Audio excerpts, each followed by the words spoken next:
कानपुर शहर में नेहा नाम की लड़की अपने चाचा चाची के साथ रहती थी। जब नेहा 7 साल की थी, तब नेहा के माता पिता गुजर गए थे। तब से उसके चाचा चाची ही उसकी देखभाल करते थे। नेहा दिखने में बहुत ही सुंदर और सीधी लड़की थी और नेहा की चाची चतुर और चालाक। नेहा की चाची उससे घर के सारे काम करवाती थी। नेहा अपने ही घर में नौकरानी बन गई थी। नेहा की चाची उसे खाना भी बचा खुचा देती थी। इतना सब होने के बाद भी नेहा खुश रहने की कोशिश करती थी।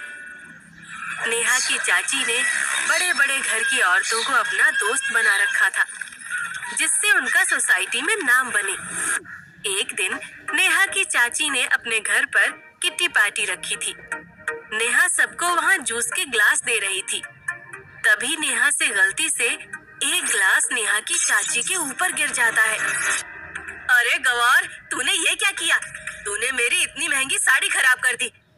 तुम छोटे लोगों को कोई काम ढंग से करना नहीं आता।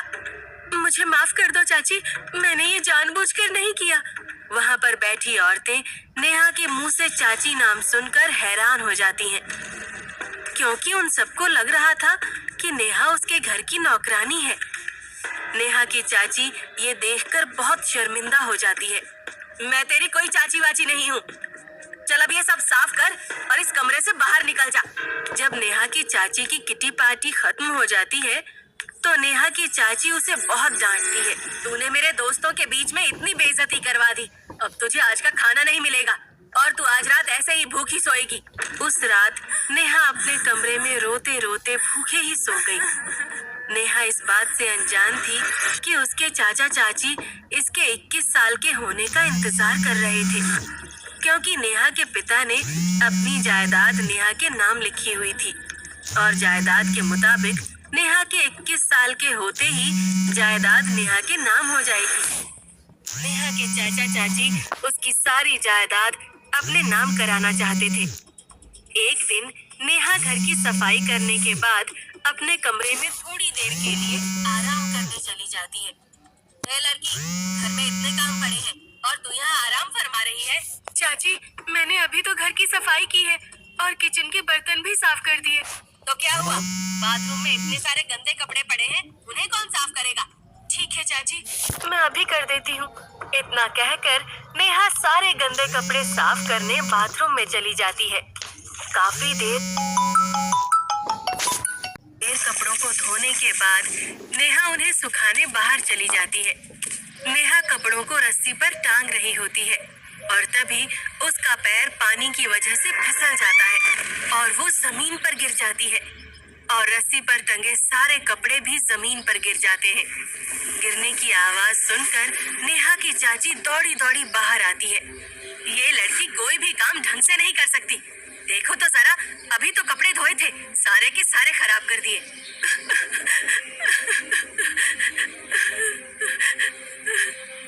चाची, एक तो मुझे चोट लग गई। मेरी चिंता करने के बजाय आप मुझे कपड़ों के लिए डांट रही है। अब उल्टे काम करेगी तो डांट ही खाएगी। और मैं तो कहती हूँ अच्छा ही हुआ तेरे साथ। इतना कहकर नेहा की चाची वहाँ से चली जाती है। इतने में नेहा के चाचा वहाँ आ जाते हैं। नेहा को रोता देख वो उसके पास आते हैं और नेहा को उसके कमरे में ले जाते हैं। बेटा, तू रो मत। ये ले, अपनी चोट पर ये दवाई लगा लेना। तुझे पता तो है अपनी चाची का, उनकी बातों का तू बुरा मत माना कर। अरे भाग्यवान, तुम नेहा पर इतना गुस्सा क्यों होती हो? गुस्सा तो होऊंगी ही, इसकी हरकतें ही ऐसी हैं। मुझे वो लड़की अपने घर में बिल्कुल भी पसंद नहीं। मैं तुम्हारी बातें समझ रहा हूँ, मगर उसको तुम्हारी बातों का जरा भी बुरा लग गया और वो घर छोड़कर चली गई तो हमारे इतने साल का सब्र मिट्टी में मिल जाएगा। बस कुछ महीने ही तो बचे हैं उसका 21वां जन्मदिन आने में। उसके बाद चाहे तो तुम उसके साथ जो मर्जी करना। उस दिन के बाद से नेहा की चाची का बर्ताव उसके प्रति बदल गया था। वो उसे रोज नए नए पकवान बनाकर खिलाने लगी।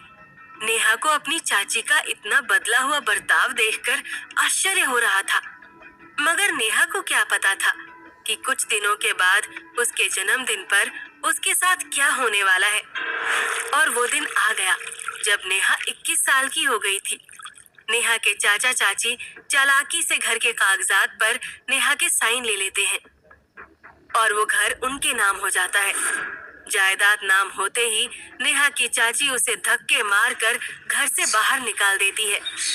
नेहा अपने घर से चलते चलते बहुत दूर आ जाती है और एक मंदिर की सीढ़ियों पर बैठ जाती है। भगवान जी, क्या मैं इतनी बुरी हूँ? पहले मेरे माता पिता छोड़कर चले गए और अब मेरे चाचा चाची ने भी मुझे घर से निकाल दिया। ये सब मेरे साथ ही क्यों हो रहा है? नेहा रोते रोते उस मंदिर की सीढ़ियों पर ही सो जाती है। अगले दिन एक बड़ा बिजनेसमैन आदमी जिसका नाम था राज मल्होत्रा, वो अपनी कार से उतरता है और मंदिर में दर्शन करने जाता है। जब वो मंदिर से बाहर निकलता है तो वो नेहा को सीढ़ियों पर बैठा देखता है। क्या हुआ बेटा, तुम क्यों रो रही हो? नेहा उस आदमी को अपनी सारी बातें बता देती है कि कैसे उसके चाचा चाची ने चालाकी से उसे घर से निकाल दिया। बेटी तुम चिंता मत करो, तुम मेरे साथ मेरे घर चलो। नहीं सर, अगर आप मुझ पर तरस खाकर मुझे अपने साथ लेकर जा रहे हैं तो मैं आपके साथ नहीं जाऊंगी। मैं घर के सारे काम कर लेती हूँ। मैं आपके घर की साफ सफाई, झाड़ू पोछा और बर्तन भी साफ कर दूंगी। आपको मेरी मदद करनी है तो मुझे कहीं काम पर लगा दीजिए। ठीक है, तुम मेरे साथ मेरे घर चलो। नेहा राज मल्होत्रा के साथ उसके घर चली जाती है। जब नेहा उसके घर जाती है तो नेहा की आंखें खुली की खुली रह जाती हैं। उनका घर बहुत ही बड़ा और आलीशान था। ये घर कितना बड़ा है! जितना इस घर का एक रूम है उतना तो हमारा घर था। नेहा उस बिजनेसमैन आदमी के घर साफ सफाई और खाना बनाने का काम करने लगती है और उन्हीं के घर में रहने लगती है। वहाँ काम करते करते नेहा को काफी समय हो गया था। बिजनेसमैन राज मल्होत्रा का एक बेटा भी था, मोहित मल्होत्रा। वो अपने कॉलेज की पढ़ाई पूरी करने दिल्ली गया हुआ था। उसकी पढ़ाई पूरी होने के बाद वो अपने घर आता है। वहीं पर रुको, मैंने अभी सारे घर में पोछा लगाया है, आपने फिर से गंदा कर दिया। चलो अब गेट से बाहर जाकर अपने जूते निकाल कर आओ। मोहित जब नेहा को पहली बार देखता है तो उसकी सुंदरता को देखता ही रह जाता है। अरे, आपको सुनाई नहीं दे रहा क्या?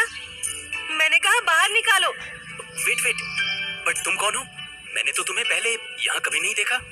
डैड, कहाँ हो? जल्दी यहाँ आओ। देखो तो डैड, ये लड़की मुझे बिना बात के ही सुना रही है। कौन है ये लड़की? अरे वाह मोहित बेटा, तू आ भी गया। तूने तो मुझे सरप्राइज दे दिया। नेहा बेटी, यही तो है मोहित, मेरा बेटा, जिसके बारे में मैं तुम्हें बताया करता था। सॉरी, मुझे पता नहीं था कि आप ही मोहित सर हैं। मुझे माफ कर दीजिए। अरे मैं इस बात का बुरा माना ही नहीं, तो सॉरी किस बात का? और मेरा नाम मोहित है, मोहित सर नहीं। तुम मुझे मोहित नाम से भी बुला सकती हो। मोहित घर पर आते ही अपने डैड का बिजनेस संभालने लगता है। कुछ ही दिनों में नेहा और मोहित घुल मिल जाते हैं और दोनों अच्छे दोस्त बन जाते हैं। मोहित सर, गैस करो कि आज खाने में क्या बना होगा? एक तो मुझे अब मोहित सर बुलाना बंद करो। मेरा नाम मोहित है, कितनी बार कहा है मैंने तुम्हें। और खाने की खुशबू तो बहुत अच्छी आ रही है, पर क्या बना होगा पता नहीं। मोहित जी, आज मैंने आपकी फेवरेट मटर मशरूम की सब्जी बनाई है।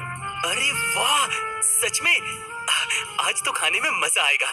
मगर एक सेकंड, तुम्हें किसने बताया कि ये मेरी फेवरेट सब्जी है?